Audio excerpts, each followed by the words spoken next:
election campaign financing legislation impose all Jamaicans to how election campaigns are funded. All gifts, sponsorships, and monies for political party or candidate must be disclosed. Contributors may give a maximum of $1.5 million per candidate and up to $31.5 million to a registered political party. Contributors of $250,000 and more must declare contributions and any government contracts valued $500,000 or more, which are held or gained up to 2 years prior or after a contribution. Candidates, political parties, and contributors who fail to disclose are guilty of an offense and liable to charges and/or a term of imprisonment. A message from the Electoral Commission of Jamaica. PBCJ's Studio National is an excellent soundstage with a reputation for producing superior acoustics. Equipped with blue and green screens, it facilitates digital insertion of visual effects and exciting backgrounds in post-production. Studio National is the largest drive-in studio in the English-speaking Caribbean. Yes, you can actually drive a vehicle right onto the studio floor. With over 4,000 square feet of floor space, the studio can easily be transformed. It has hosted a wide variety of live and recorded productions, including Digital Rising Stars, Schools Challenge Quiz, gospel concerts, the TEF Tourism Debate Competition, and election night coverage. During the COVID-19 pandemic, it was a location for Reggae Sumfest and has hosted several reggae concerts, has hosted workshops, launches, town hall meetings, and over the years has been home to several TV dramas, including Oliver at Large and Lime Tree Lane. In addition to the rental of the studio, we can furnish a full crew to shoot and edit your production. So for your next major live or recorded event, or as a location to shoot films, programs, and commercials, PBCJ's Studio National is your best option. For smaller productions, you can book our more compact studio, Studio B. For bookings, call 876-665-7225 or email prod_pbcj@pbcjamaica.org. Did you know that you can vote without the new voter ID card? Once you're registered to vote, that is, your name is on the voters list, you can vote in the upcoming election.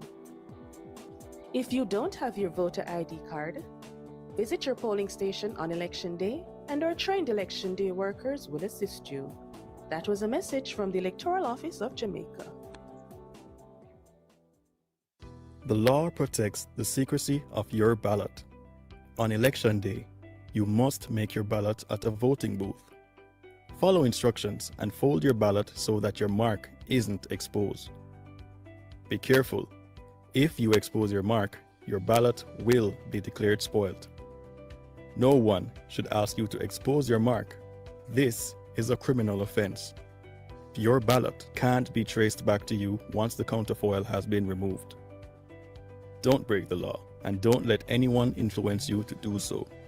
Remember, your vote is secret.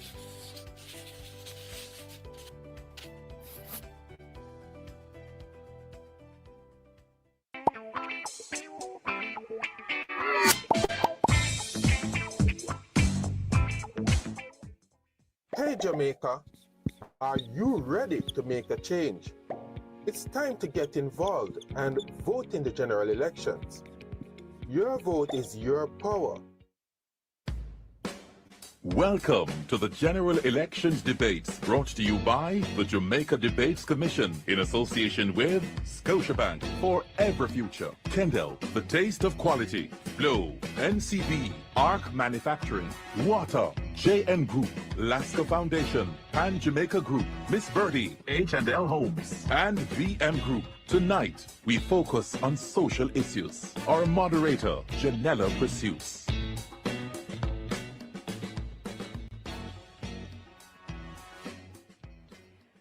Welcome to the first of 3 political debates organized by the Jamaica Debates Commission and staged before a live studio audience. The debates are intended to assist in identifying, clarifying, and understanding the issues being presented in this general election campaign.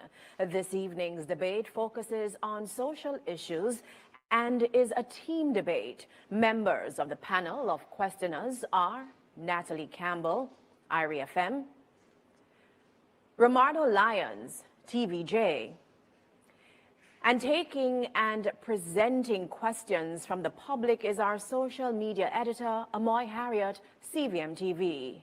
I am your moderator, Janella Precious. As is customary, the audience is prohibited from applauding the debaters except for now, after we've announced each team. For Team JLP, Matthew Samuda. You can clap.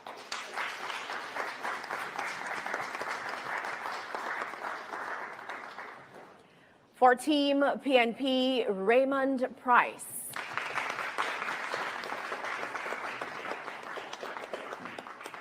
Up next is the JLP's Kamina Johnson-Smith. Also joining Team PNP is Sophia Fraser-Binns. And for the JLP, Pernell Charles Jr. And for Team PNP, Damian Crawford.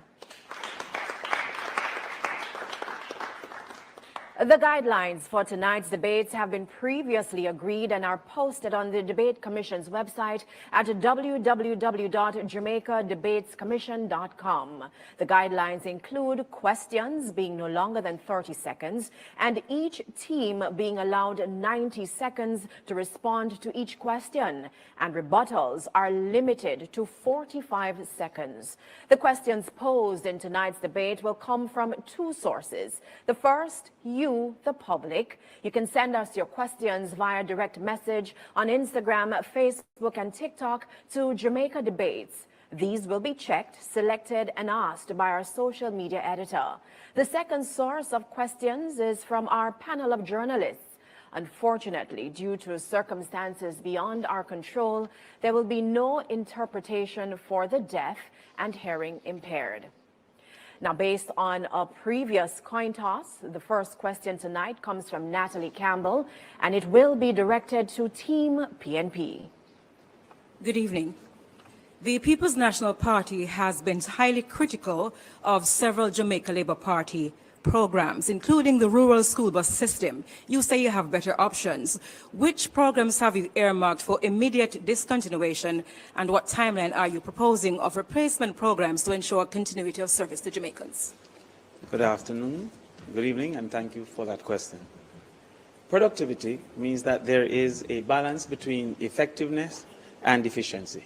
Effectiveness means doing the right thing, and efficiency means doing the thing right.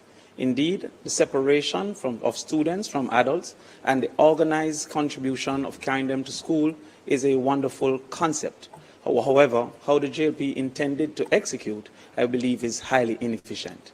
First of all, the cost of buses for 300 million based on the information we have received, and then 800 million for the refurbishing of those buses would indicate an inefficient use of resources. Additionally, we have seen where new buses, Toyota buses, coastal buses that could have been used would have been a more appropriate purchase, and that would have been within the same cost. Additionally, the ineffectiveness of these bus system would suggest that very few children would be able to be moved. We have over 440,000 children to be moved, and at this point, those buses will be best capable to move between 4,000 and 8,000 on each day, indicating that the vast majority of children will still not benefit from that program. And so one thing that we'll immediately discontinue is one that doesn't incorporate the principals, the guidance counselors, and be more targeted in ensuring that those who are finding it most difficult to get to school are able to get to school, in particular deep rural children. Thank you so much. Team JLP, or rebuttal? Thank you. The Jamaica Labour Party is doing what the PNP has not and cannot do. We want to keep our children safer. And we are using the savings, $1 billion savings from the JUTC, where we have cut theft of diesel and shifted to CNG, to buy 110 new buses at $1.4 billion for our children. The parents will save $180,000 per year annually per child, and the children will be safer, greater attendance, they'll be safer at school, cameras, wardens. Why not? It's best for the country. Thank you very much. Romardo has the next question, and it will go to Team JLP. Good evening. Despite the 2025 changes to NHD loan limits and the modifications so more minimum wage earners can qualify for grants, many youngsters have lost hope of one day owning a home. What will you do to ensure that in multiple offer situations for properties, youngsters aren't outbid by older Jamaicans with much more to offer? Firstly, thank you for that question. The Jamaica Labour Party has ensured that we focus on our youth. On a general way, we have increased minimum wage, we have increased support for youth, we have specialized in terms of ensuring that our youth are particularly aligned in terms of delivering houses. There's a special allocation under the NHT, and while we increase loan limits and increase the income bands, we've ensured that there's greater access to housing for our youth and for all Jamaicans. Let's be clear. How we have managed the economy is exactly why we now have enough money to increase housing solutions to 34,000 houses and 60,000 more to come. Even the youth who you may define as within poverty lines are being taken care of through the social housing program, which we provided more than 300 and much more to come. For the Jamaica Labour Party administration, housing solutions, housing developments, and the total national development is based on the fact that we have not only been able to save more, but our focus is on increasing economic development completely as a country that has suffered wage freezes, suffered heavy taxes. For 8 years, we've had no new taxes. All of these things have impacted our youth positively. So the youth have more money in their pockets as we also increase the tax threshold. So the youth who are at the entry level are able to present more to the NHT. Thank you. Thank you very much. Team PNP, your rebuttal. It's hard to rebut someone who seems not to know what he was saying. So I'll go to the substantive response. The People's National Party manifesto makes it very clear. We have several programs that will make it easier for the average Jamaican, young people in particular, to own their own home. One of which is waiving the requirements for them to be able to pay the closing costs to the amount of $500,000 per person. We will also allow them through the rent-to-own program for those who do not have a payslip or work as barbers or tattoo artists to use their rent in a house built by the NHD. That rent will be converted to a mortgage, and their credit rating will be based on their propensity to continue paying. Thank you so much. I think we can take a question from the social media. Amoy? Thanks, Janella. Well, this social media question comes from the Jamaica Environment Trust, JED. They're asking, industrial pollution incidents like the repeated Rio Cobra fish kills continue without meaningful consequences for polluters. What measures will your government put in place to guarantee stronger deterrence? No secret that as a country we have not been protecting the environment as we should. The People's National Party is committed to protecting the environment. We will ensure that the body that is charged with the protection of the environment does its work. And so we will have a second look at NEPA. We will make NEPA independent, and we will also create an independent tribunal for NEPA. Apart from that, the environment impact assessment is something that we must look at. The People's National Party is committed to ensuring that the requirement for environment impact assessment is legislated. For us in the People's National Party, we can't talk about the economic development. We cannot talk about community development unless there is the protection of the environment. And we are committed to doing that. We will do this by ensuring that communities are part of the decision-making process when it comes on to environmental issues. And that is why we are committed to signing the Escazú Agreement, which will ensure that there is access to information so people know about development or pollution in their area, that the community has an opportunity to speak and share their views, and certainly that there will be access to justice when environmental rights are breached. That is our commitment from the People's National Party, because time comes to protect the environment. Thank you so much, Team JLP. Your rebuttal? The People's National Party has never been serious about environmental protection. In their last time at the wicket, they proposed a coal plant to generate electricity in St. Elizabeth. They proposed the development of the logistics hub in the Goat Islands, including saying only Too Little Lizard was over there by the former minister in charge. But beyond that, they have a leader who could not bring himself to vote for the plastic ban when the matter came to the Senate. They have never demonstrated environmental leadership. This government has. It is why at the last time there was a serious industrial incident in the Rio Cobre, this government drew down on a $117 million bond, the single largest consequence for environmental breach in the country's history. It is why this government also passed recent amendments to the NRCA Act that allowed body corporates to be charged upwards of $10 million at a judge's discretion. This government is serious about the environment. We have demonstrated so. We have demonstrated so internationally, and it is why we will continue to lead with new elements of the plastic ban, with amendments to WLPA, with accession to the SPA protocol, and it is why we are recognized as an environmental leader globally. So we're just getting started. It's now time for a short break, but there will be more when we return. The general elections debates are presented by the Jamaica Debates Commission. Watch, listen, decide, vote. Tomorrow's success will depend on the decisions we make today. At the Scotia Jamaica Foundation, supporting the well-being of our nation is more than a choice. It's a heartfelt promise to the communities we serve.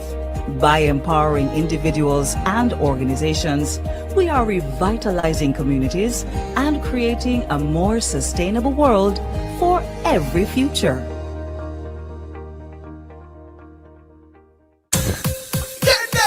When you're on the food shell and make the rice well, just gimme me Kendall. Anytime of the day, night as well, just gimme me Kendall. Everybody can tell this good great smell, just gimme me Kendall. Number one in flavor, no parallel, about quality, you know we excel. Spell it out, Kendel. Gimme me Kendall. Another quality product from the CariMed Group. Just gimme me Kendall. At Flow, we understand your rhythm. That's why we're dedicated to building a network as resilient as you. With a team of familiar faces working every day to keep you on beat. You're at the heart of everything we do. And our commitment is to keep your rhythm flowing. No matter what. We love our country. Like you, we take pride in building Jamaica. The resilience of our people is cemented in our products, built to last for generations. Laying the foundation for thriving communities, we're committed to excellence and quality. Quality products, quality relationships. We're all proud Jamaicans, working hard, doing good, building a sustainable future for all. That same unbeatable spirit runs through us. We are ARC Manufacturing, made of Jamaica.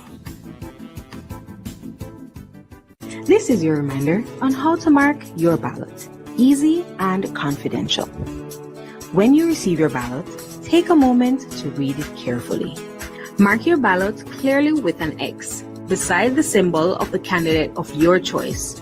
Use only the pencil provided. Make sure it is visible. Once you're done, Fold the ballot as instructed and return it to the presiding officer. Your vote is your voice.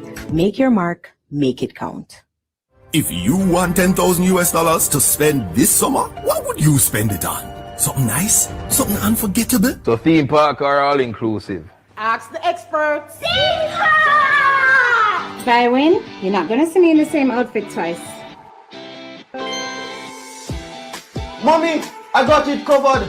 Tuition, everything, masters, here I come.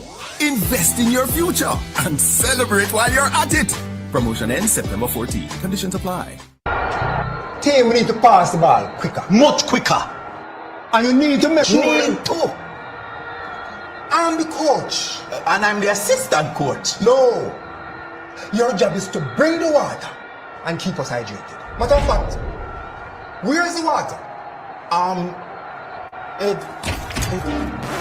I've got it, coach.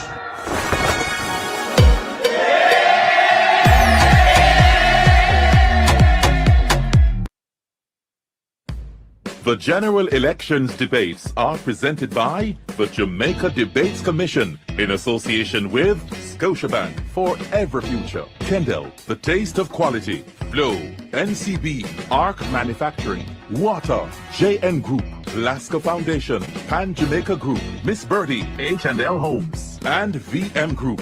Watch, listen, decide, vote. And welcome back to the social issues debate presented by the Jamaica Debates Commission. We invite you, the public, to send us your questions via direct message on Instagram, Facebook, and TikTok to Jamaica Debates. Now we invite Romardo Lyons to begin this segment with a question for Team PNP. Last year, just a little over 1,000 councillors were employed within the public school system. In some cases, one councillor served up to 3 schools. That's one individual to thousands of students. Your 2025 manifesto promises a Jamaican education system that is globally competitive. How do you plan to fix the student-councillor ratio? Thank you very much for the question. Indeed, it is our intention to ensure that we have an improved education system. The current reality is that it is moving in the wrong direction. In 2015, literacy in Jamaica was 84%. Currently, it's 65%. Indeed, in 2015, 5 subjects, including math and English, was 28%. Currently, it is 19%. In fact, to use mathematics, which the government has recently celebrated, after last year, the minister indicated that it was a critical problem. This year, with much hoopla and celebration, only 9 dege more children passed mathematics. And they said it was a great occurrence. The People's National Party will accept and acknowledge where we are, because in 2015, 14,000 Jamaican children passed mathematics, and in 2025, only 7,826 Jamaican children passed mathematics. This is a part of the malaise that is happening within the education system. What we will do in particular as it relates to guidance counseling is to incorporate and hire more guidance counselors, but also to form the Department of Socialization to utilize not only the guidance counselors, the deans of disciplines, and also the persons who are most familiar with the children, which should be the form teachers. That will expand the number of adults to children ratio and have the guidance counselor be informed by those who are most related to the Team students. JLP, your rebuttal. The Jamaica Labour Party believes in our children, and it believes in their social well-being, their mental health, and their support to ensure that they will be their best selves and then become the best productive citizens of Jamaica. We certainly recognize that education is not where it needs to be, and that's why we commissioned the Education Transformation Commission, led by Orlando Patterson. We have set up a plan. We have 30% in. We know what's not measured does not get done. The PNP talks about transformation, but they have never transformed anything in this country. We will ensure under a trend program with more involved parents, more empowered teachers, more involved students. Thank you so much, Ms. That our Kalina students Johnson-Smith. succeed. Thank you so much. Our next question comes from Natalie, and it is for Team JLP. As Jamaica seeks to harness the economic potential of large-scale entertainment events, what is your strategy to ensure that these opportunities are balanced with the fundamental rights of motorists and residents to freely move without undue disruption to their lives? It's no secret that urban planning was lacking for the last 50 years. It's no secret that the heartbeat of Jamaica has been its cultural and entertainment industries. It's no secret that under the leadership of Olivia Babsy-Grange, Jamaica has grown from strength to strength in harnessing the power of these awesome industries. In the next term of government, the JLP will ensure that all urban planning for our town centres contemplates and plans for entertainment zones. We have also moved rapidly to ensure we have reserved space for 24-hour event zones. But that is but one part of the parcel. The next component also has to be how you encourage the human capital. But encouraging the human capital has to create the structures that allows young people to see a total future in it. It is why we're proud of the pension scheme that has been introduced for our entertainers, because our young people now know that there's indeed a future. But beyond that, we have structured our tax regimes in a manner that will encourage significant investment in the entertainment sector. We have created a space where those who wish to invest in movies, those who wish to invest in sound, will indeed come to Jamaica. We're not going to throw new funds that we know will indeed trigger new taxes, because that indeed has been the hallmark of the PNP, new taxes. Thank you so much, Team JLP. Team PNP, your rebuttal.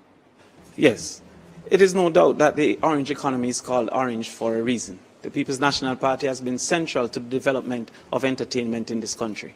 Indeed, the tools of trade was introduced by the People's National Party for the extension of benefits to the entertainment industry, so that they too could act as if the manufacturing, farming and other industries in the importation of their inputs.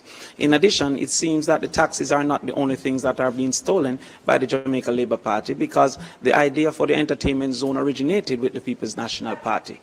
What is crazy is that the Jamaica Labour Party believes that the solution is in one single venue, and one single venue cannot solve a problem that exists throughout the entire country. We will ensure appropriate zones and community zones. Thank you so much, Mr. Crawford. And now, before we go to our social media, Natalie has indicated that she would like to use her first of 2 follow-up questions so that our viewers understand the process. Both questioners have the ability, or they can ask 2 follow-up questions, and both teams have 45 seconds within which to answer the question. Natalie, go ahead. So I wanted to hear more about the balancing of how do you protect the motorists and the residents who have undue delays and been stuck in traffic for hours in the interim until those zones are designated up and running?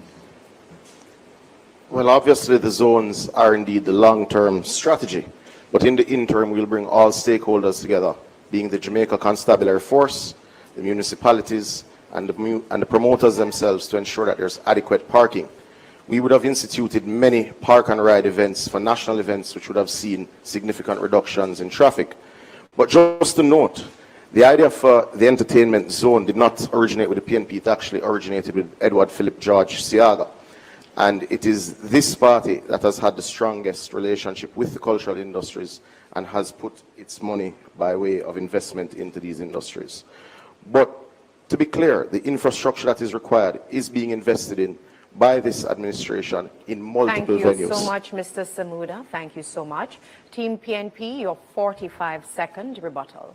This sounds like the same claim that Edward Siaga also was the originator for the idea of Portmore, and that too was a lie. However, what we have recognized is that we can separate the people from the events by partnering with agro-parks to have a section within agro-parks reserved for what we call party town, multi-zones, multi-venue zones that persons can gravitate to and know where entertainment activities are. What we have also recognized is the bias within the Jamaica Labour Party of how entertainment is treated, because large events such as Sumfest has never obeyed the Noise Abatement Act, but all the round robins must obey the Noise Abatement Act. We will ensure equity by allowing allowing for a appropriate approval for extensions that persons can apply for, regardless if you're large or small. Thank you so much, Mr. Crawford. We now go to social media. Amoy has a question and she will direct it to the respective team. All right, so to revisit the topic of education, Alpha Media on Instagram is asking, COVID-19 exposed deep gaps in digital access. What are your concrete plans to ensure every Jamaican student has access to reliable internet and digital devices? And that question goes to Team PNP. Thank you very much. It is important at this point that we expose what some of the ridiculous approaches have been from the Jamaica Labour Party. They indicate that they have been doing extensive investments in schools. However, with the schools in need of approximately 1,000 students, needing up to 210 megabytes, the highest capacity of those providers is 35 megabytes. Some of those contracts that have been given are incapable to reach even 15 megabytes so that they can officially and can appropriately be utilized. Indeed, having invested over $2 billion in e-books, the newspaper reported that many teachers indicated that the inability to access them in their classes made the e-books ineffective and inefficient. What the People's National Party will do, first of all, is to build out the last mile of fiber so that more persons in the rural spaces can access. Additionally, we understand the pairing of energy with the internet, and by extension, we will also build out the last mile for electricity access using solar implementation. We will use as a school multiplier, force multiplier, teacher multiplier, impact multiplier, the technology through AI, in particular for helping teachers with marking, helping teachers with the lesson planning, and also helping students to access information in appropriate and effective way. So the People's National Party will embrace technology in our schools and expand the reach so that our students can benefit. Thank you so much, Mr. Crawford. Team JLP, your 45-second rebuttal. Your 1 minute 30 rebuttal. The PNP talks a good talk about technology in schools, but it is the Jamaica Labour Party, through its National Broadband Initiative, that has ensured that more than 700 schools are connected with broadband. And we've made sure that not only are our children at school connected, but we have rolled out more than 380 free public Wi-Fi hotspots that make sure that when children leave school, they're still able to be connected as our teachers. We've handed out more than 200,000 tablets. We've trained our teachers and given them vouchers for tablets and laptops in particular. We're providing digital equipment for classrooms. We're ensuring we've completed an audit of all our labs to ensure that they're provided for with the best technology in rural and urban. So from St. Thomas to Hanover, all our children must have access to the best technology, and location should not determine your education. The Jamaica Labour Party is uplifting education in every corner of Jamaica, and we're continuing to do what the PNP likes to talk about. We are also ensuring that we will provide, I must speak to the matter of the creative villages, that we will be providing 100 of them in our next administration, should the public trust us. We will also be training through our Creative and Cultural Institute, and we will be also providing for creative special economic zones that will create the next generation of jobs. Thank you so much, Ms. Johnson-Smith. Our next question, it comes from Romardo, and it goes to Team PNP. In 2022, the Jamaica Observer exposed the harsh exploitative conditions under which many call center workers work. If elected, what will you do to fix these issues that contradict labor laws in the BPO sector? You know, the start of that question is an acknowledgement that the provision of modern access to technology, including the internet, including broadband, including fiber optics, began with the liberalization of the telecommunications sector when Philip Powell was a minister with responsibility.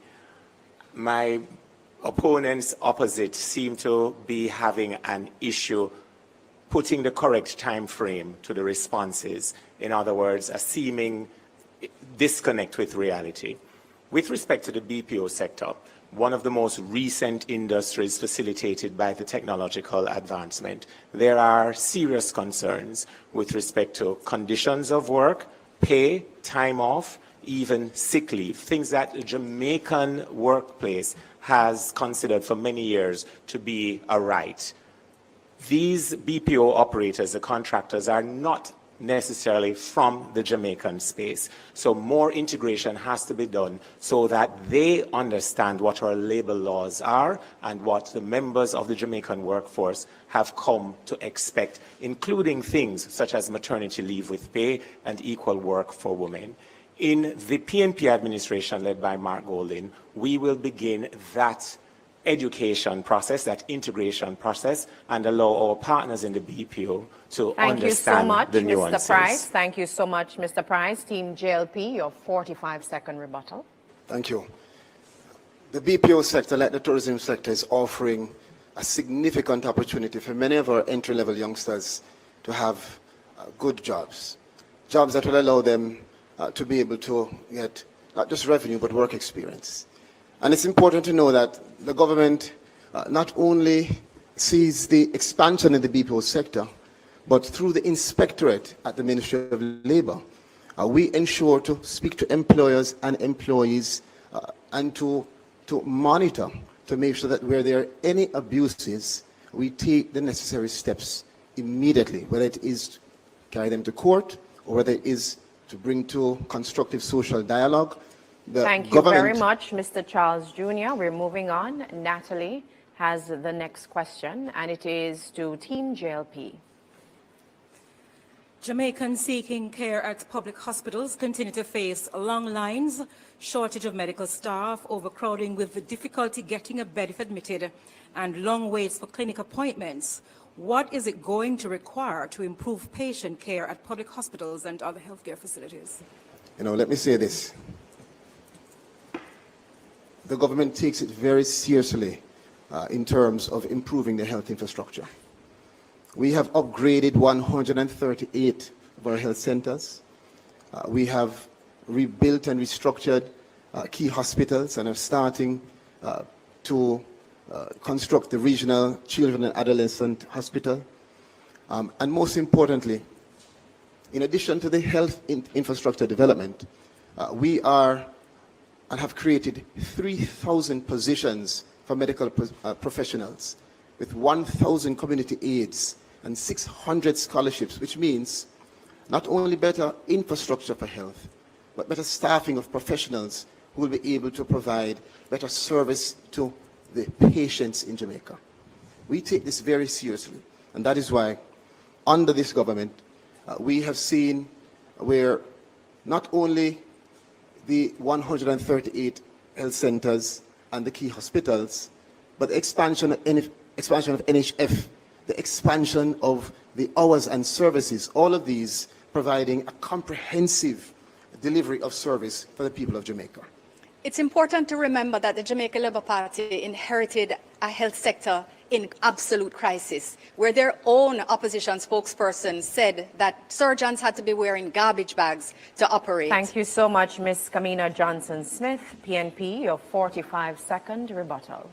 If there's any evidence of the Jamaica Labour Party's failure, it is evident in the health system.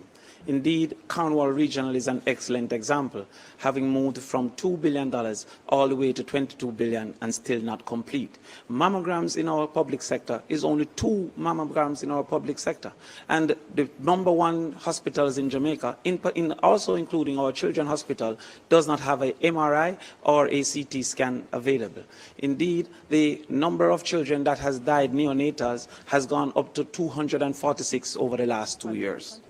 The better proof of it is the absence of the Minister of Health at a social issues debate where he should have answered to his appalling track record. He's now been there over the economic debate. Thank you so much, Mr. Price. We take a question now from our social media editor, Amoy. Thanks, Janella. Well, this question comes from Anita's Funeral Home. They're asking, Funeral homes contribute significantly to Jamaica's economy, yet the industry remains largely underregulated and under-supported. How do you plan to formalize the industry, ensure proper insurance options for families, and use the sector's contributions to expand opportunities such as national scholarships for Jamaicans?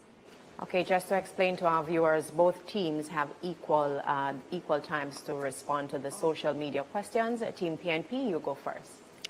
The issue with the under-regulation of the funeral home sector first came to light during the advance of the COVID pandemic, when there was a lot of misinformation and a lack of information as to whether or not post-mortem there could be a transmission of the COVID virus. As a matter of fact, that process opened the potential, the possibility for any administration in office to have formalized and put in place structures and protocols that would have given ease to the professionals working in the industry and the family members of the deceased. What now needs to happen is for a recognition that this is a sector that is a critical part of the Jamaican social space, an adjunct, if you will, of public health. And the utter absence of any form of regulation, despite 9 years of unbroken representation by the Jamaica Labour Party as the head of government, is yet another indication of people who claim to know what they're doing, but still at the end of a 9th year, going into a 10th year, are having difficulties with a manifesto to explain not only what they've done in the past, but what they intend to do in the future. When PNP is in office, we can guarantee to the public that those regulations will be in place. Okay, Team JLP, your response? The issue with the lack of regulation in the funeral home sector came to public attention in 2014 when the funeral homes with contracts with the government for paupers' burials were not being paid. That is when the issue came to mind, or rather came to public attention. The reality is the sector is indeed lacking sufficient regulation. However, we have moved forward to bring the Ministry of National Security and indeed the Ministry of Health to form a working group to address this very issue. And there are many elements to it. One such element is the fact that the industry was operating without a proper public autopsy suite. This government, under Horace Chang's leadership at the Ministry of National Security, built the first public autopsy suite at a cost of $700 million, clearing one element that creates a significant backlog in this area.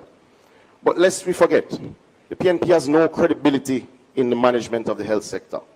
Under Fenton Ferguson, every single Jamaican watching this debate tonight suffered the effects of Chick V. We suffered the effects of his failure to deal with vector management.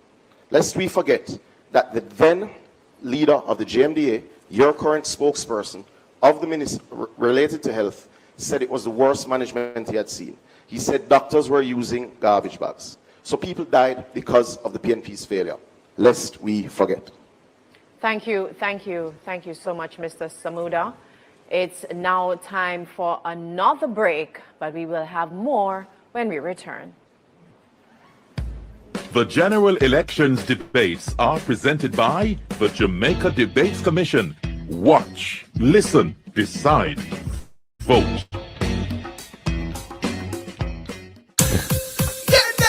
When you're on the food shell and make the rice well, just give me me candle. Anytime of the day, night as well, just give me me candle. Everybody can tell taste good, great smell.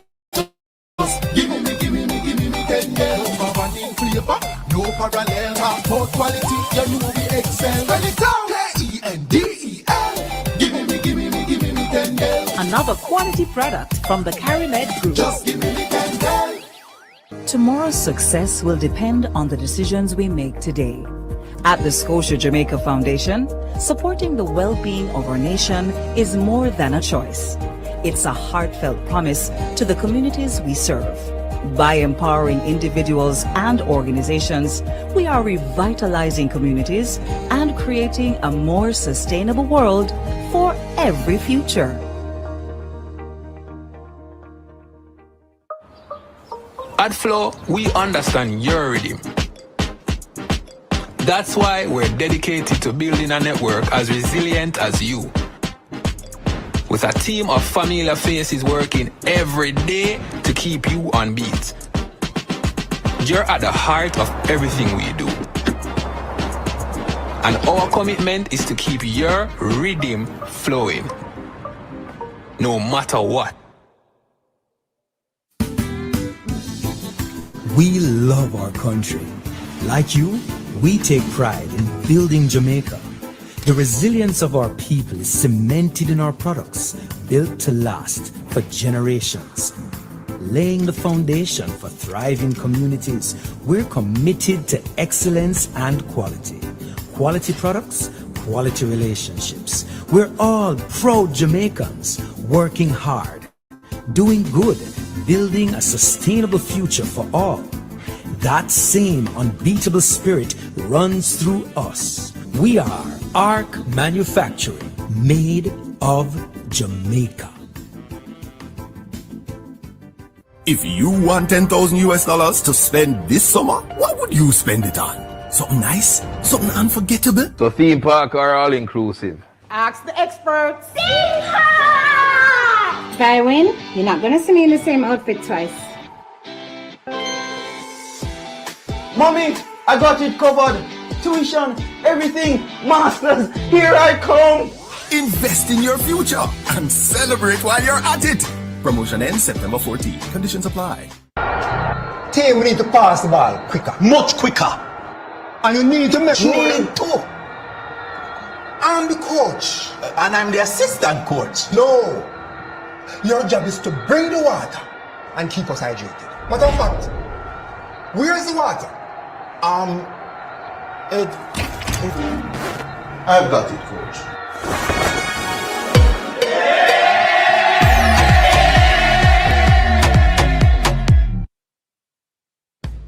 The general elections debates are presented by the Jamaica Debates Commission in association with Scotiabank, Forever Future, Kendall, The Taste of Quality, Flow, NCB, ARC Manufacturing, Water, JN Group, Lasco Foundation, Pan Jamaica Group, Miss Birdie, H&L Homes, and VM Group. Watch, listen, decide, vote. Welcome back to the Social Issues Debate presented by the Jamaica Debates Commission. We invite you, the public, to send us your questions via direct message on Instagram, Facebook, and TikTok to Jamaica Debates. We now ask Natalie Campbell to start this segment with a question for Team PNP.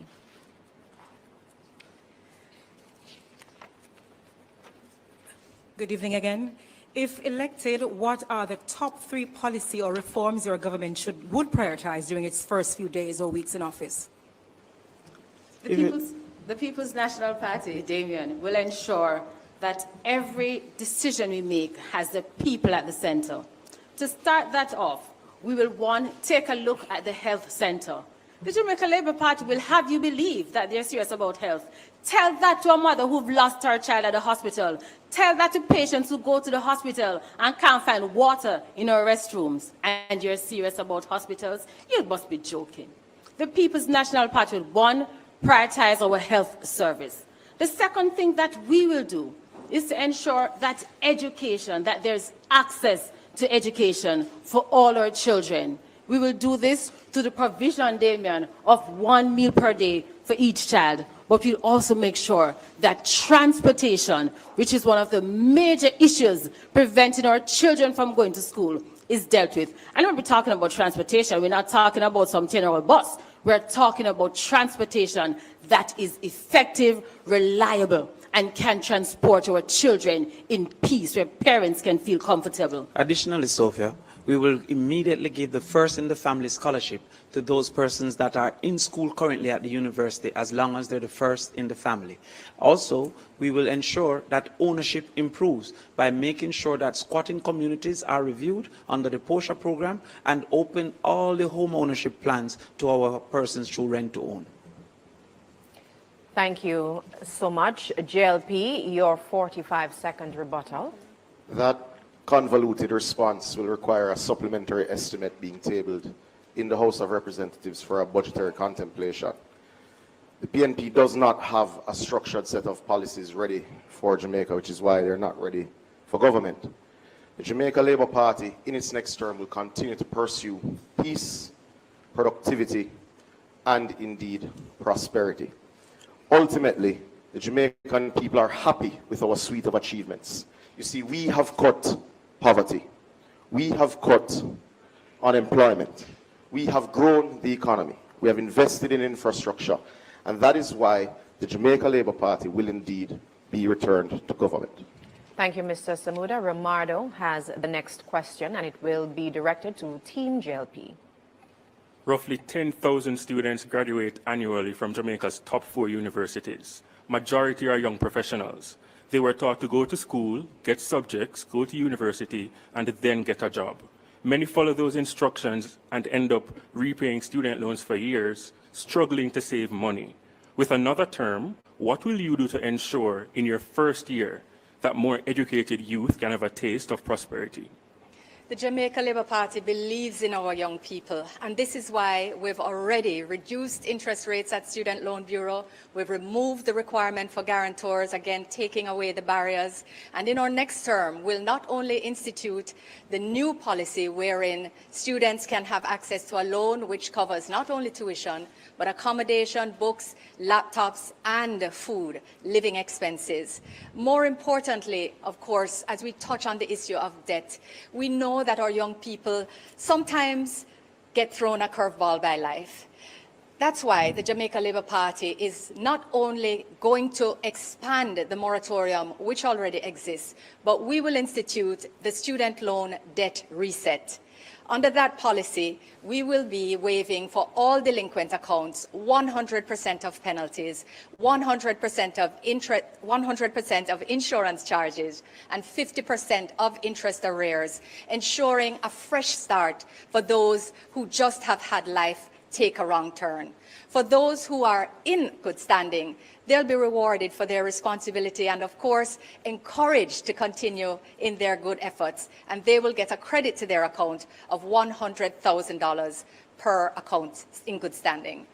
Those who, of course, are at the cusp of closing out their accounts, we will pay up to the amount required to close. This is us not talking, but acting. Thank as you always. so much, Ms. Kamina Johnson-Smith, PNP, your 45-second rebuttal. The People's National Party will ensure that our young people not just dream, but have a chance of being the best they can be. So what are we going to do? One, we're going to make sure that there is $1 billion available so that they can get $500,000 towards their deposit. Secondly, what we are going to do is to have what we call a forgiveness, a graduated forgiveness of students' loan. So for every year that you work in the public service, your students' loan payment will be discounted. And we understand that sometimes you leave university and you simply just can't get a job. The present system says you must still pay your students' loan. We are saying no, an end to that. Thank you so much. We go to social media, who has a question, which will be answered first by Team JLP and then Team PNP. A reminder that both teams have the same amount of time to respond to that question. Amoy? Thanks, Janella. This question comes from Kimmy on Instagram. There's been criticism of the government's 300% wage increase and delayed salary increase to civil servants. If selected to form the next government, how do you plan on making civil servants' salaries equally as attractive? The Jamaica Labour Party has been responsible for the largest increase to public sector wages in the history of independent Jamaica. Do we want to be able to pay more? Absolutely. And we're committed to ensuring that we work with all stakeholders to ensure fiscal stability, to ensure the health of the economy, so all workers can be paid fairly without destabilizing the economy. We certainly are committed to engaging in fora, including the Partnership for Prosperity, as well as the negotiating mechanisms which are currently at play. We understand the concerns of cost of living, which concern each and every family, and we are committed to always doing our best within the affordability of our economy to do the best by our public servants. No, so let's forget. When the salaries for parliamentarians were announced, the opposition spokesperson on finance got up and said he had no objection, only to cut off at the knees by the leader of the opposition the next day. It's not the first time the leader of opposition has cut off one of his spokespersons at the knees. He has cut off Senator Crawford at the knees when he proposed an additional 2 hours for schools and an additional tax to fund education. This is a common pattern with them. But the opposition will not roll back parliamentary salaries because they support it. Thank and you they so sat much, on the Mr. commission to Samuda. determine Thank you so much, Mr. Samuda. Team PNP, your response. I will answer Mr. Samuda on the platform, but today I'm focusing on the people. Let us look at what happened with our teachers. The government is currently ranked by the Prime Minister and the ministers as the highest in the Caribbean. Our teachers are ranked 6th or 7th in the Caribbean. Under the People's National Party, when we did our restructuring, the teachers were placed at 80% of market. Under the JLP, when they did their restructuring, the teachers are now propped at 50% of market. Additionally, the teachers were bamboozled into believing that their allowances would have been considered. But the JLP removed all the teachers' allowances and gave them a simple raise, in some cases of 12%, while they took 300%. What is evident from how it was handled is that the JLP is not a party of equity. They didn't treat all persons in the same. And as their former Minister of Finance suggested, that if it was to keep the best, they would have to raise their salaries. No wonder we're seeing so many teachers leaving our classroom because of the inefficient treatment from the Jamaica Labour Party. Teachers, nurses, and the public sector will know that they have a listening ear and a reasonable negotiator whenever we get into power. And one thing we can guarantee is that we don't believe they're worth zero, as the Jamaica Labour Party has suggested. 0% raise suggests that the teachers are worth nothing. The police are doing a wonderful job, the teachers are doing an excellent job, the nurses are doing a wonderful job, and we will ensure equity in treatment as we treat ourselves. Thank you so much, Mr. Crawford. We're going to take another question from social media. Amoy? This one is from Joel. Many Jamaicans are concerned about the limited access to beaches and the costs that apply to them. What measures will you put in place to ensure that Jamaicans have greater access to their beaches? Team PNP, you get to respond to this question first. Over the last 9 years, there have been countless situations, Miami Bay Beach, Bob Marley Beach, where Jamaicans have been denied the right of access to beaches. For us in the People's National Party, right access to beach is not an option, it is a right. And because of that, we will ensure that all Jamaicans have access to our beaches. We have done it before. In our last administration, we spent over $12 billion rehabilitating Winifred Beach, Prairie Beach. We've done it already, we're going to do it again. So what are we going to do now? We are going to ensure that the provisions in the Beach Access Act come to life. And where the amendment needs to be made, we're going to do that. What we're going to do as well is going to ensure that we work with all our tourism partners, all our private investors, so they understand that access to beach is a right for all Jamaicans. Thirdly, what we will do is to ensure that we rehabilitate beaches so that persons, when they come to beach, whether they're fishermen or they come for relaxation, that they can do it in dignity. Because for the People's National Party, access to our beaches is not just something you do. It is a matter of justice, and it is a right. And we commit that we will have access to beaches. Thank you so much. Team JLP, your response. The people of St. James know that all that was just said is a farce. When the People's National Party took away Cornwall Beach from the people of St. James, they did so without a care in the world. It is this administration that built the Harmony Beach Park over Dump Up Beach to give the people of St. James back beach access. It is this administration that will genuinely renovate the Prairie Beach in St. Ann. I'm not sure what was referred to as a renovation because that's a joke. It is this administration that will ensure that the Padgy Beach and indeed the Boston Bay Beach in Portland will be returned to the people of Jamaica. There isn't a Beach Access Act, as was mentioned, but there is the Beach Control Act. This administration will indeed, at the first sitting of the new parliament, table the beach access policy, which will guarantee windows to the sea being maintained, corridors to the sea being a facet of development approvals, as we have recently done through NEPA with hotel approvals in Trelawney and in the Indigrill, where there are corridors built by the hotels to facilitate access for citizens. You see, our policy is important, but beach access cannot just be words. It has to be investment in beaches like the Harmony Beach Park. It has to be corridors to the sea, as we have indeed insisted upon through our approval process, through NEPA, in Trelawney, in the Grill, and more to come. Thank you so much, Mr. Samuda. Thank you so much. We will now take a short break and invite you to stay tuned. The general elections debates are presented by the Jamaica Debates Commission. Watch, listen, decide, vote. Tomorrow's success will depend on the decisions we make today. At the Scotia Jamaica Foundation, supporting the well-being of our nation is more than a choice. It's a heartfelt promise to the communities we serve. By empowering individuals and organizations, we are revitalizing communities and creating a more sustainable world for every future.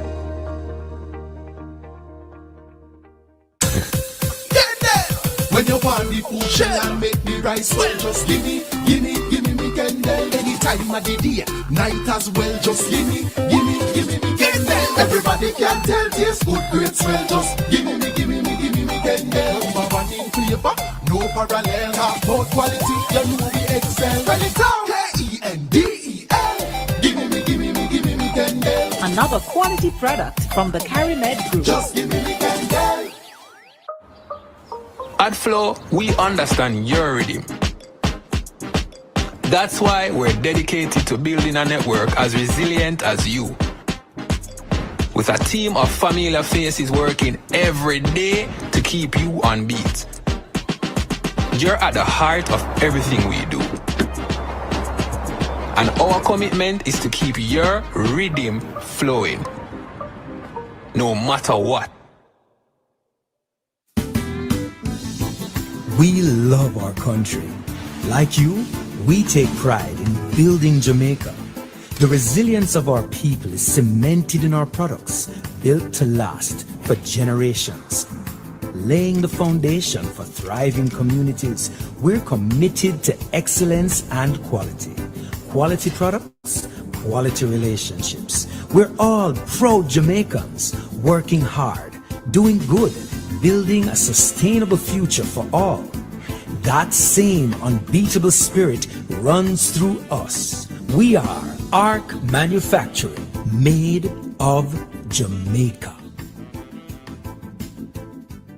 The Jamaica Debates Commission presents the General Elections Debates in association with Scotiabank, Forever Future, Kendall, The Taste of Quality, Flow, NCB, ARC Manufacturing, Water, JN Group, Lasco Foundation, Pan Jamaica Group, Miss Birdie, H&L Homes, and VM Group. See the two major political parties debate national issues live August 26 and 28 at 9 p.m. It's a political must-see. Don't miss the General Elections Debates presented by the Jamaica Debates Commission. Watch, listen, decide, vote.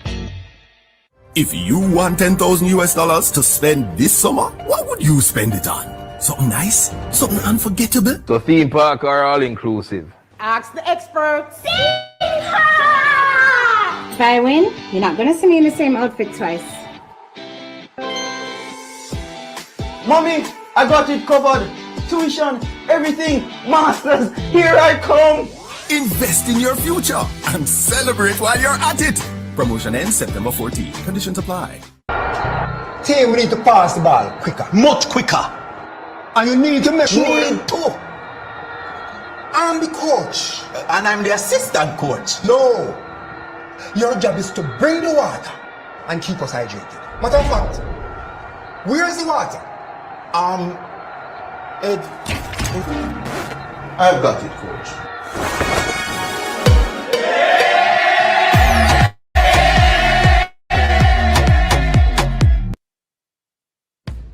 The general elections debates are presented by the Jamaica Debates Commission in association with Scotiabank for Ever Future, Kendall, The Taste of Quality, Flow, NCB, Arc Manufacturing, Water, JN Group, Lasco Foundation, Pan Jamaica Group, Miss Birdie, H&L Homes, and VM Group. Watch, listen, decide, vote. Welcome back to the social issues debate presented by the Jamaica Debates Commission. We invite you, the public, to send us your questions via direct message on Instagram, Facebook, and TikTok to Jamaica Debates. We invite Romardo Lyons to start this final segment with a question for Team JLP. A digital Jamaica where technology is woven into the fabric of business and everyday activities. That's what you promised in your 2020 manifesto. But today, there are residents in Swamp Road, St. Thomas, putting phones in trees to make calls and to get reception. Why are so many Jamaicans in rural parishes still behind technologically? That's an excellent question. Much progress has been made in respect of digital transformation. The National Broadband Initiative has connected over 700 government institutions across the country and has also been seeking to connect our police stations, our courthouses, our schools, and other institutions as a matter of priority as the base. We've also been seeking to encourage competition in the environment, in this sector, to ensure greater investment and greater rollout of fiber optics, of satellite technology, as well as Wi-Fi internet connections. The Jamaica Labour Party believes in technology facilitating business. It's why we ensure that now you can pay your taxes online, you can apply for your e-motor vehicle registration certificate, and in a new administration, we will do even more. We will ensure that there is the task force to ensure efficiency and innovation, not only in the public sector, but beyond. We will not only set up the task force, but we will allow a portal for private citizens to make suggestions with incentives and prizes to ensure that they feel a part of the process where they see that systems can be improved. The Jamaica Labour Party has already built efficiencies that have helped this economy to grow, that have helped with youth and regular unemployment, and we will do more. Thank you so much, Team JLP, Team PNP, your 45-second rebuttal. First, you keep mentioning about policies to make the economy grow, and after 9 years, you're still growing at under 1% per annum. The question mentioned difficulties of persons in rural Jamaica having access to telecommunications services, perhaps because you said from St. Thomas to Hanover. What is your fundamental problem with Westmoreland and the other parishes why you think that only St. Thomas to Hanover needs quality access to broadband? But you know, the greater tragedy is that you're talking about task force for what you are going to do in the next administration. We are waiting on the task force for why you didn't get it done in the last 9 years. Thank you so much, Mr. Price. Romardo has indicated that he would like to use one of his follow-up questions. Romardo, just a reminder to both teams, you have 45 seconds to respond. Team JLP, you first. Romardo. Your government has repeatedly said that education is a priority. Now, the technological issue in the rural parishes aren't just for residents. Schools are also affected. Just this year, a smart lab was opened in St. Aloysius Primary School on Duke Street in Kingston. When will schools in rural parishes start to feel included in this technological push? They should feel it very soon. As a matter of fact, they'll feel it in this new school year. Procurement is already underway. We not only have had new contracts engaged with contractors to roll out more connections, but we are also investing in equipment, which is already in procurement, to ensure that our labs are equipped in rural schools as well as in urban schools. We believe fundamentally in ensuring that regardless of where you live in Jamaica, you must have access to the best education, and you will have it in the next administration. As a matter of fact, starting in this new school year. Thank you so much, Team JLP. Team PNP, your 45-second rebuttal. The JLP is certainly an enemy of the truth. Indeed, we have heard them suggest that 200,000 laptops were purchased. That would indicate 2-to-1 ratio, meaning for every 2 children, 1 should have a laptop. I'm asking those watching today, have your child received a laptop? Have you seen anyone receive such a laptop? Indeed, whoever is responsible for purchasing these missing laptops will have to answer under the People's National Party, because we have not seen those laptops. We will ensure that the gadgets are in place, but as we've said before, we build out the last mile that many of the private sector believe is not profitable to build out, so that the persons can get access to internet wherever they are. We will use that technology also for the small schools. Thank to you, have Mr. better Crawford. usage. Thank you so much, Mr. Crawford. Natalie has the next question, and it goes to Team PNP. We are in the hurricane season, and each season the authorities face a challenge persuading residents to evacuate some areas when the island is under threat. What strategies would you implement to ensure compliance?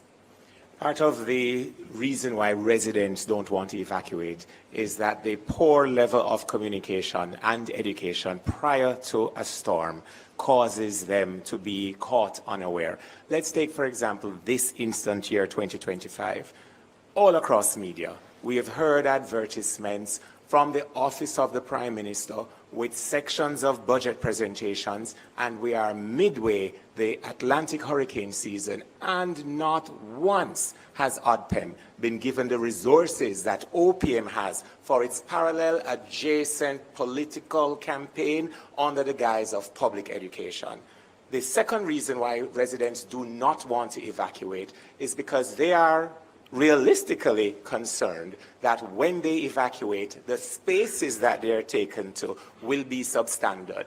In the next PNP administration, we will build out a series of evacuation centers that will be properly fitted with adequate water for on-site storage, as well as food and access to health, access to other emergency services, so that families feel more safe in bringing their elderly relatives into a space where they are certain that the services and the quality of standard will be there when they evacuate. Thank you so much. Team JLP, your 45-second rebuttal. It is clear to us on Team JLP that Raymond is fluent in misdirection, misinformation, and clearly not paying attention to the news of the day. It is the JLP that would have just completed and launched its own Doppler radar, meaning we're no longer depending on foreign sources for our weather forecasting needs. It means this government, the next administration under Andrew Michael Holness, will have accurate information on time and be able to communicate it so to you at home. We're also working with the United Nations CDF program to build modern and safe shelters for you at home, so you can trust the information and trust where you're going to go and be safe during the hurricane season. Thank you so much, Team JLP. We go to Amoy now, who has a question from social media. Amoy? All right, so this question comes from Tayana on Instagram. She says, Jamaica's hospitals are overcrowded and under-resourced. Can you explain how your party, if elected to government, will fix this without repeating the delays and bottlenecks of past administrations? Okay, thank you so much, Amoy. Team PNP, you can answer this question first, to be followed by Team JLP. So this is a social issues debate, and health is a primary social issue.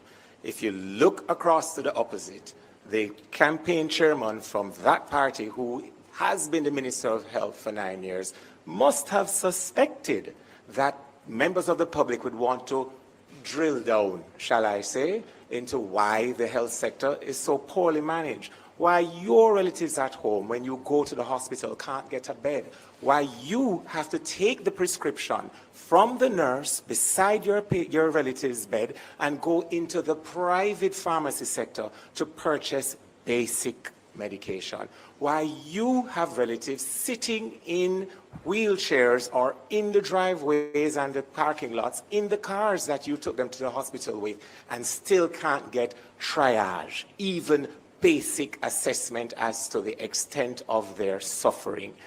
It's no wonder Dr. Tufton you are not here today. You have chosen to go and hide behind marketing strategies to support, what's her name again? The pro-box, the Minister of Finance and the Public Services.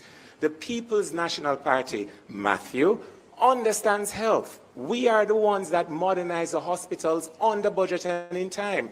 Your reference to Chick V is old and dated. Look at your 9 years and speak to those.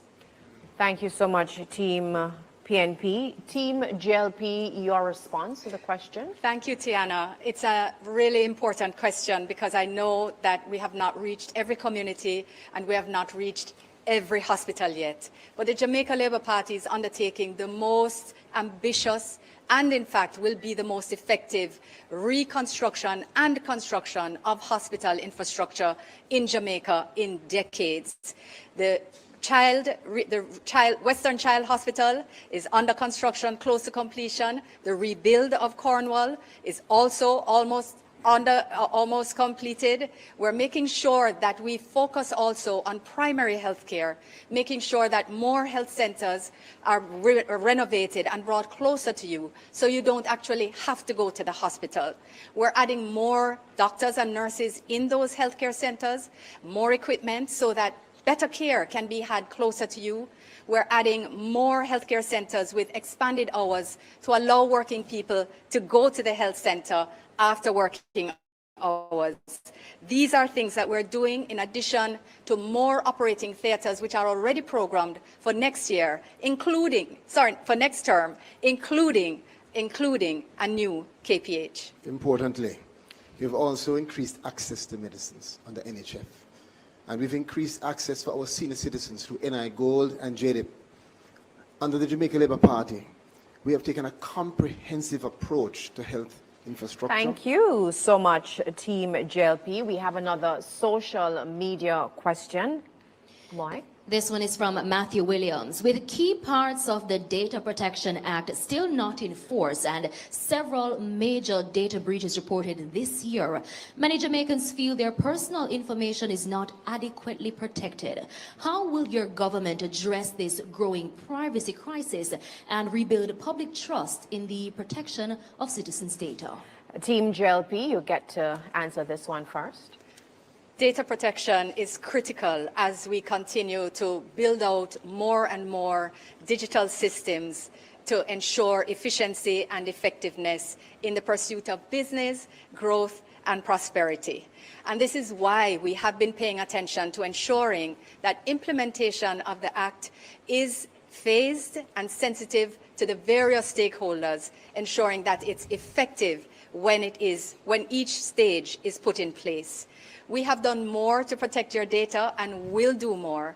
As we recognize that AI is also being used more, we will ensure that there is an AI blueprint and roadmap, which of course is going to be built out of the very first task force on AI in the Caribbean, which was already established under this administration.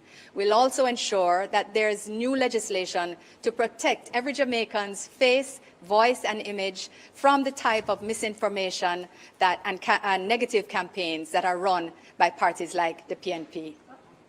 The Data Protection Act was indeed passed by the Jamaica Labour Party. And we're proud that it was passed, and we're happy that the Data Commissioner is now in place to speed up implementation. However, data requires data accuracy. It should be known for all Jamaicans watching that it is this government that gave the highest increase to civil servants. It is this government that insisted that there would be no more wage freezes for teachers, as was commonplace under the People's National Party. Thank you so much, Team JLP. Team PNP, your response to the question? The Jamaica Labour Party does not believe in privacy. It was one of their own ministers that says nothing is private. Do you remember? Because I certainly do.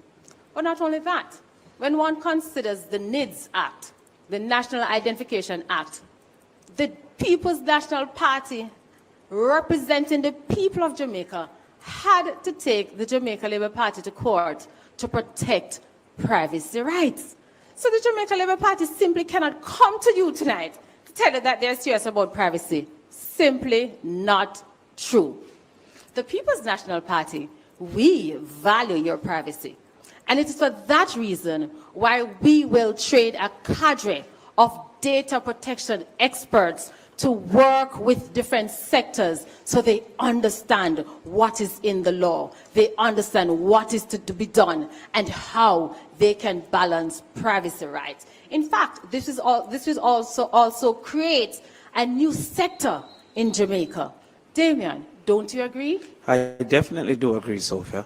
But also we should remind the public that it was this Prime Minister that suggested that they can track persons who say certain things on social media.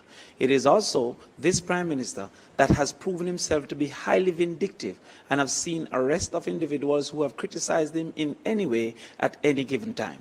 It is also that government that stole sand from the beaches. So let us talk about what that government has done. Thank you so much, Team PNP. So, viewers, we're doing things a little different this evening.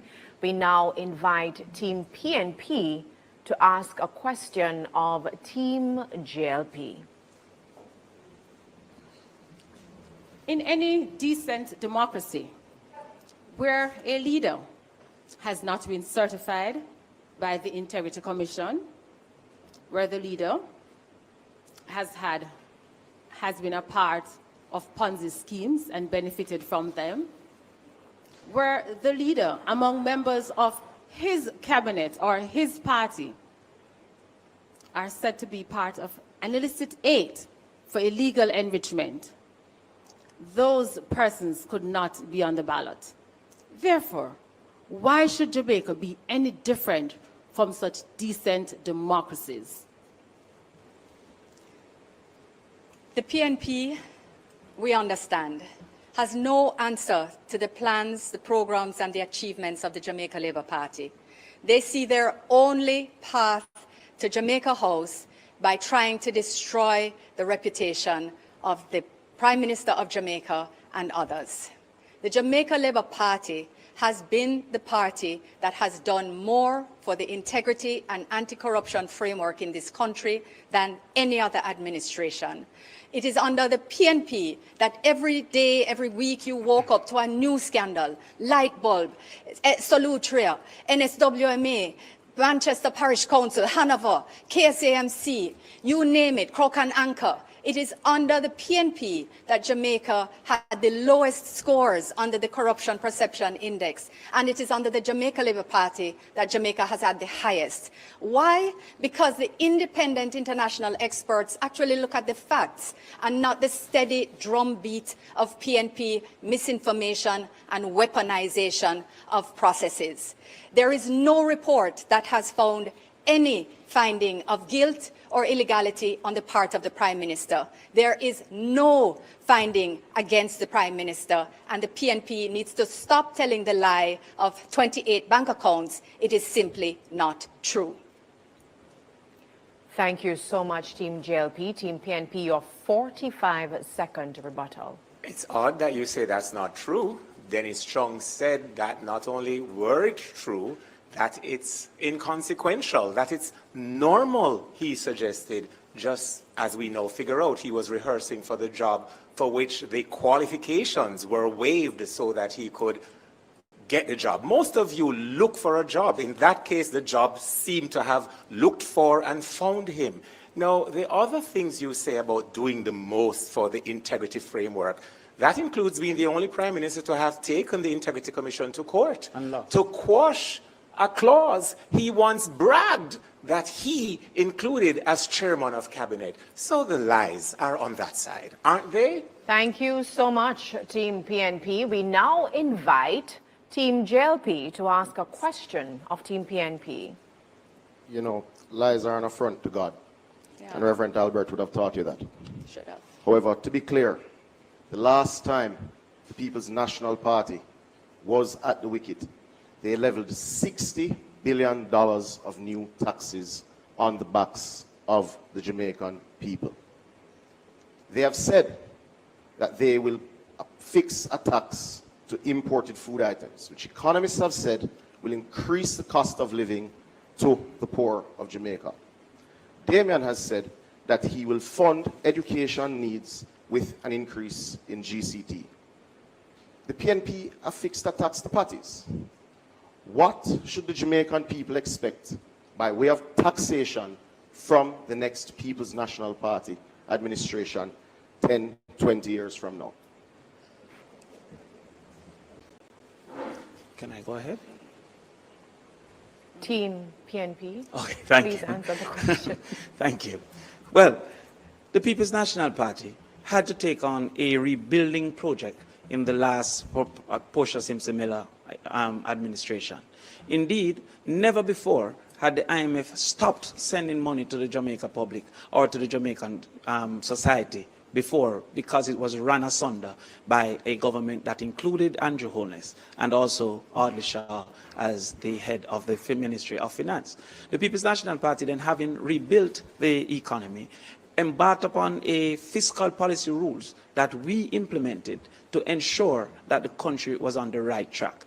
And having put the country on the right track, there's absolutely no need for the People's National Party to engage in further taxations. Indeed, what exists currently as the People's National Party proposals lie greatly within the context of the $360 billion available for governments to decide on what to do. But the $23 billion that we have identified is even less than the overrun for Cornwall Regional. We will therefore not have those overruns. The JLP continue to ask where we'll get the money. We will get the money from the same place that Market Me money came from. We'll get the same money from the same place that paying off Ramsharak from Petrojam came from. We'll get the money from the same place that the buying of 200 used cars that we did not receive come from. We will get the money from the same budget that exists for the people. Thank you so much, Team PNP. Team JLP, your rebuttal. No doubt you will get this money from the same place that the failed Heroes Circle wall came from. But it is simply inaccurate to suggest that the international community cut off Jamaica. We were able to draw down on loans from the World Bank and the IDB right before we demitted office. But to be clear, it is this government that has cut debt to 62% of GDP. It is this government that has cut poverty rates to its lowest ever. It is this government that has ensured that the unemployment rate has gone to record lows of 3.2%. There is work to do. There is no doubt that there is improvements to be made in sectors. However, this government has the credibility to do it, and will do so in the next term. Thank you so much, Team JLP. Ladies and gentlemen, we now go to the closing statements. And based on the earlier coin toss decision, Team JLP will go first.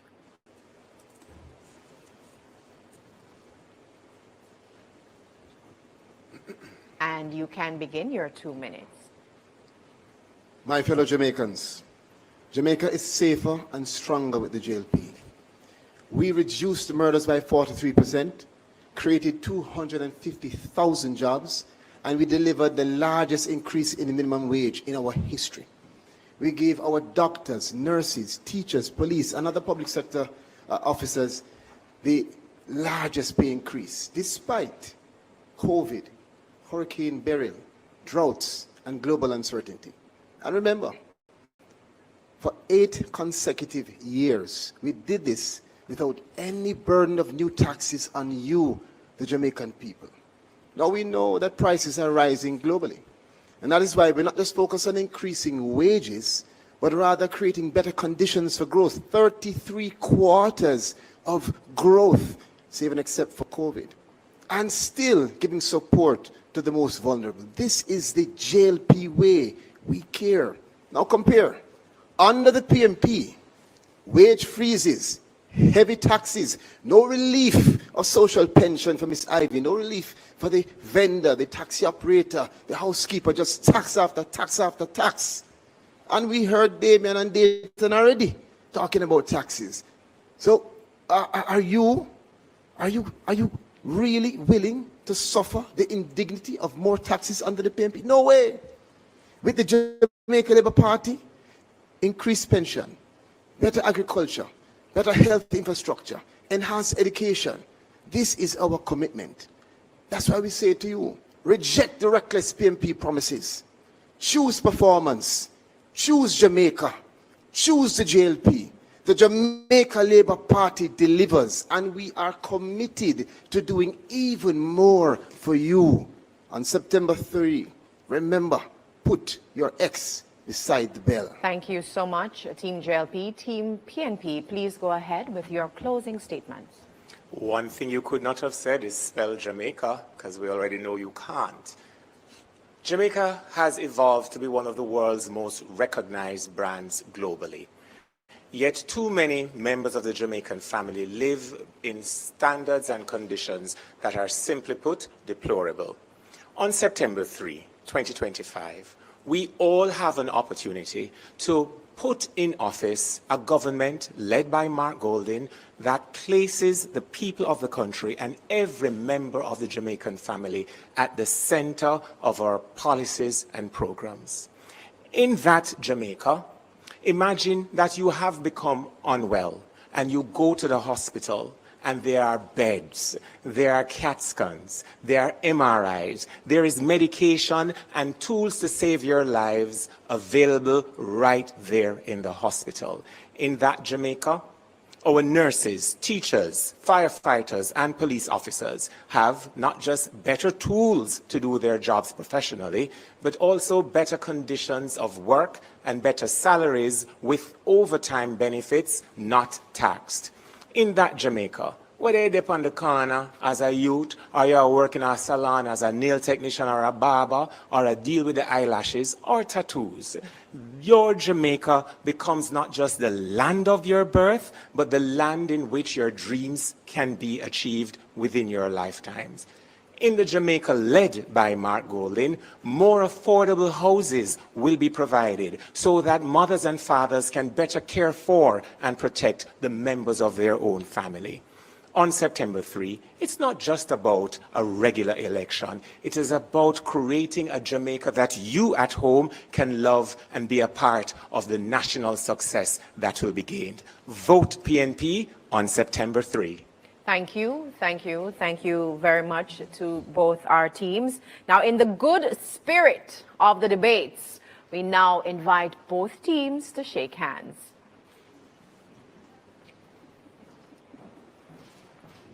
And as they do so, I just want to say, ladies and gentlemen, that concludes our first debate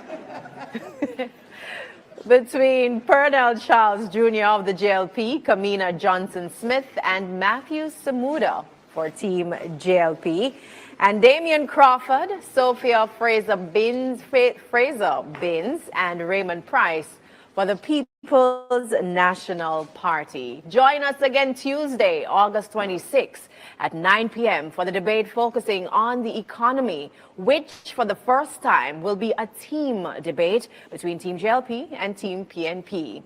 Audience, you can clap now.